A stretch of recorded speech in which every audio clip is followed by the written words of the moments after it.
To the Board of Assessors meeting. This meeting is being recorded. We'll stand for the Pledge of Allegiance.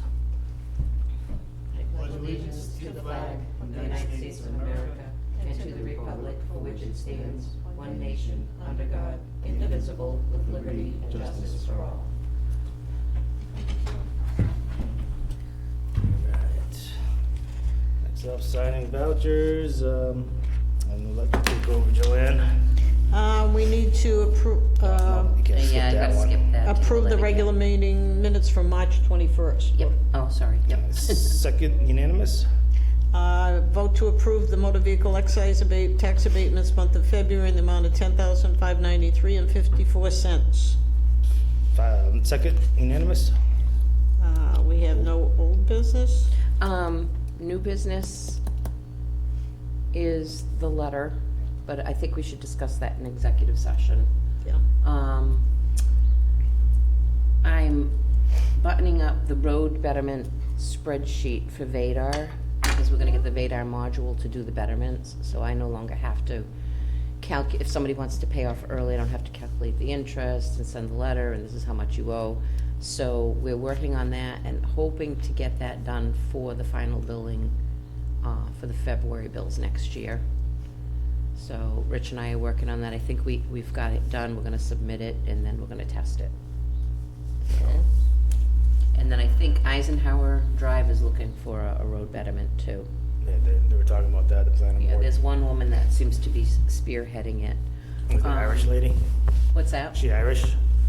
I think so. Colette? Yeah. I think her name was. That's the one. So I have a concern where I've gotten a lot of complaints when these road betterments went out. I was not part of the process. My only position in this is Rich pulls the loan, gives me the interest, I send the I do the payment plan and calculate the interest over the time period, whether it's 15 years, 20 years, 10 years.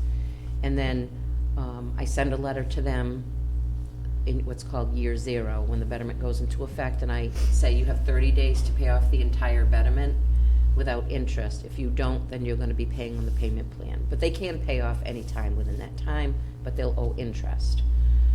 I've been getting complaints with the three that were already in existence. You know, I live on the corner of this street, I didn't want this betterment, why am I I'm getting a lot of, they've calmed down now, but I'm getting a lot of calls from angry taxpayers who have this road betterment. I cannot speak intelligently if I do not know the process.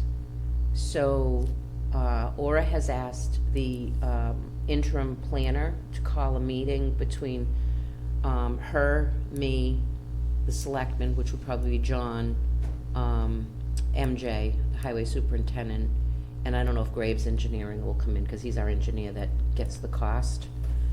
To have a meeting and sit down and either we make a policy of what the steps are to do this, or at least discuss these are the steps, this is what happens first. You know, the taxpayer on the street gets a petition and brings it to us with their 51% signatures saying, I want an estimate of what it would cost to bring the road up to code so the town can accept it.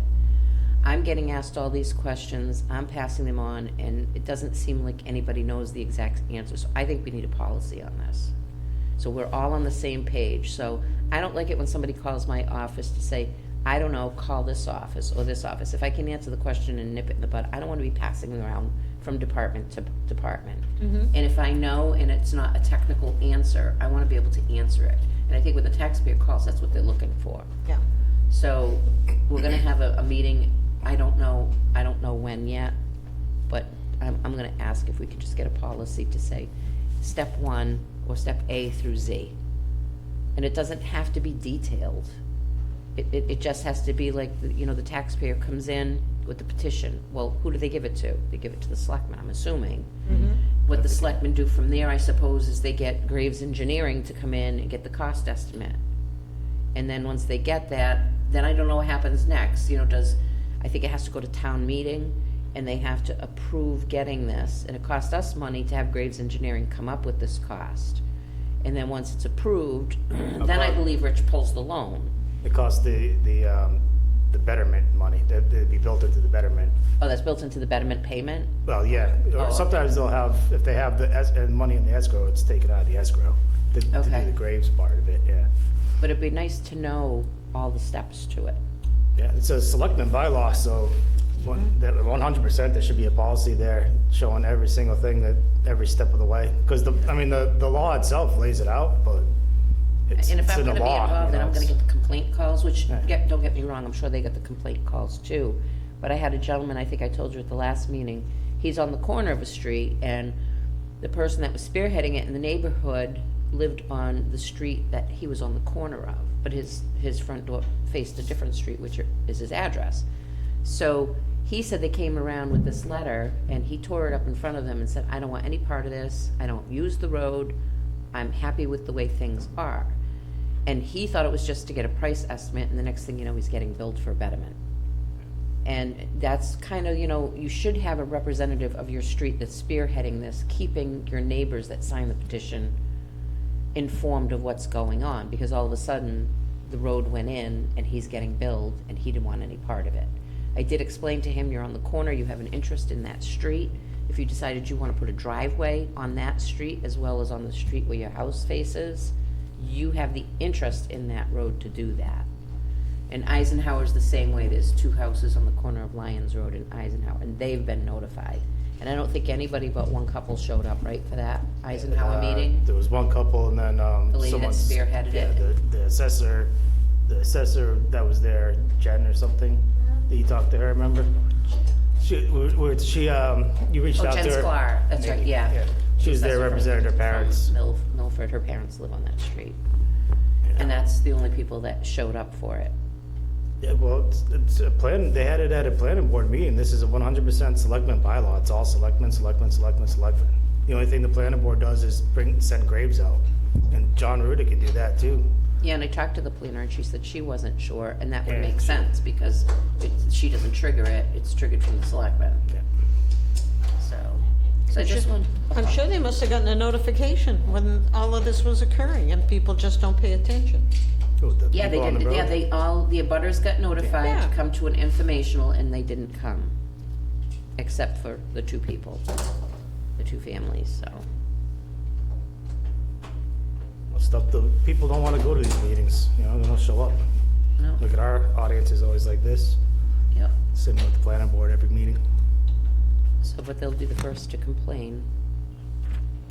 I think you should be able to get a process from the selectmen. They're the ones who implement the highway department, so that comes under them. And again, it goes through the planning board to begin with, on information on it, gathering. And I think the highway superintendent works with Graves Engineering, and I think they have the highway department do a lot of the work, which saves money.